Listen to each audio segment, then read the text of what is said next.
So what's up? Kumusta? Ayos ba tayo dyan? So nandito ulit tayo sa may Mega Vea Baliwag branch para sa update natin. At ngayong araw nga na to, nakita na rin natin yung matagal na rin nating hinihintay. Alam ko medyo late na natin itong marireview, pero gusto ko pa rin siyang i-review dahil nga matagal ko itong inaabangan. Okay? So medyo mahirap makahanap na ito dahil nga once na nakarating na to dito sa branch, pinupull out agad. Pero at least nakachempo tayo ng isang unit dito. So ano nga ba to? Ito yung Yamaha 155 Lexi or LX.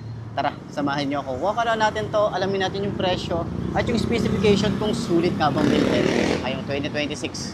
Tara, samahan niyo ako. Walk around din natin. Ayos yan. Walang hinto, walang preno. Walang hinto, walang preno. Walang hinto, walang preno. Walang hinto, walang preno.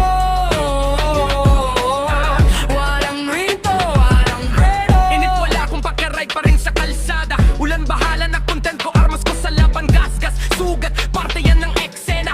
Motovlogger ako, hindi ako basta-basta camera on. Walang cut, lahat totoo to. Trotas agad, pangarap ko dire-diretso. Pagod na katawan, hindi yan hadlang. Habang humihinga, tuloy ang laban. Walang hinto, walang preno. Walang hinto, walang preno. Walang hinto, walang preno.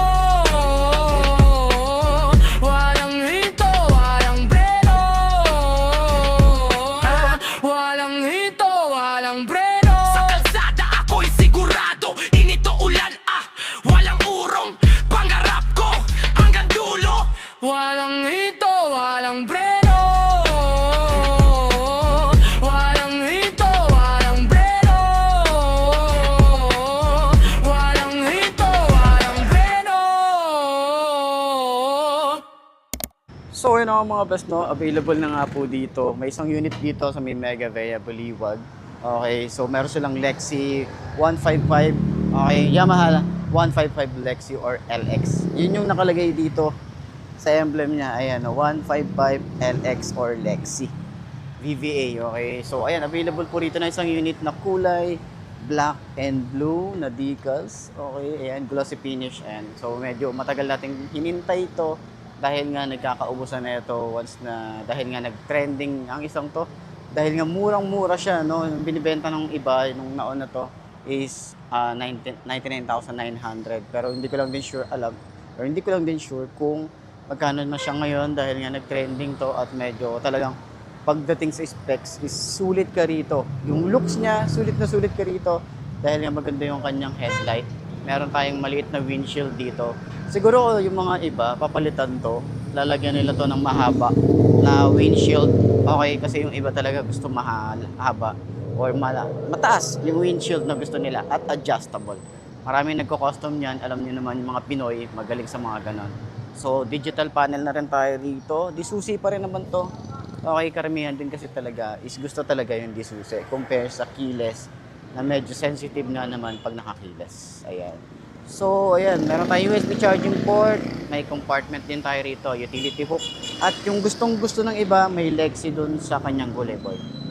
Nakikita nila si Lexi or LX, ayan, may 155. Meron din tayong gulay board dyan, hindi siya ganong kalawak. Medyo may, kasi, may basta may nakauwang siya, pero at least kahit pa paano, meron tayong space dito, di ba? Para sa mga gamit natin. At may extension tayo ng paa na nakaganyan. Okay? So, yun. Ito ay naka single shock or monoshock. At yung kanyang compartment, maluwag din naman to. Ang ganda rin ng kanyang design dito. Napakaluwag din. Kahit pa paano may mapaglalagyan tayo rito. Pero hindi kasya dito yung half face or full face.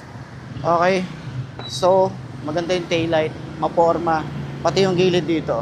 Parang halos kasing laki ng NMAX. Yung Lexi 155 dito. So, side stand natin. Tingnan natin. Ayan, ganyan ang itsura niya kapag naka-side stand. Okay, so tingnan natin, 5'2" ang ating height. Ganyan ang itsura natin, 5'2".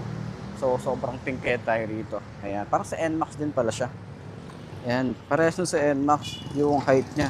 Sobrang tingkayad, pero manageable naman yan. Ganyan ang itsura natin, oh. Diba? Pag sa shock, okay, yung shock niya siguro mga 8/10. Ayan. Pang NMAX nga din yung ano niya, feels niya. Pero yung upuan niya, medyo natitigasan ako. Tigas ng upuan. Ayan o, ang tigas ng upuan. Pero ito kasi yung mga ano mga pang long ride. Ito yung mga ganitong upuan. Ito yung mga pang long ride na habang tumatagal, parang lumulubog ka na lumulubog paunti-unti. Yung ganun yung feels ko eh. So ano na rin kasi ako ng upuan na matigas, upuan na sobrang lambot, di ba? Yung sobrang lambot kasi pag nasa 2 to 3 hours ka nang nakaupo, sobrang sakit na niya sa puwet. Ayan. Pero ayan, yung turning radius natin dito, ay lawak ng turning radius oh. Tatama na siya rito, pero kasi nasa dulo ako ng upuan. Pero kung nandito ako sa side na to, tatama pa din. Sobrang lawak ng kanyang turning radius.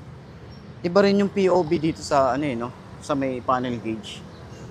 'Di ba? Para siyang may pagka NMAX, tapos may pagka Aerox yung datingan, yung forma. And then dito naman sa mga gulay board, para silang parang mga Mio yung datingan niya. Ganun, parang pinag-combine siya. Ganun yung na-feel ko dito sa motorcycle na to. Pero yun na nga, marami nagsasabi gusto nila naka-dual shock ang isang to. Nakaabang kasi, pero marami na gumagawa na pinapadagdagan yung shock dito sa likod. Halay naman natin. So yun, sa tingin nyo sulit nga ba ang kanyang presyo at yung specification nitong Yamaha 155 LX or Lexi? So yan, comment nyo naman sa baba kung sulit nga ba to. Overall looks para sa akin, approve na approve siya. Okay. So center stand natin, kung magaan din ba siya. Magaan yung motor eh. Ayan ang gaan ng motor. Diba? Pero pag center stand natin, magaan din ba ka? Magaan din siya yung center stand. Kahit pang beginner or beginner ka pa lang, kayang-kaya mo tong motorcycle na to. Magaan siya talaga. So yun, sana nakatulong tong video na to. Ayos yan. Walang hinto, walang pre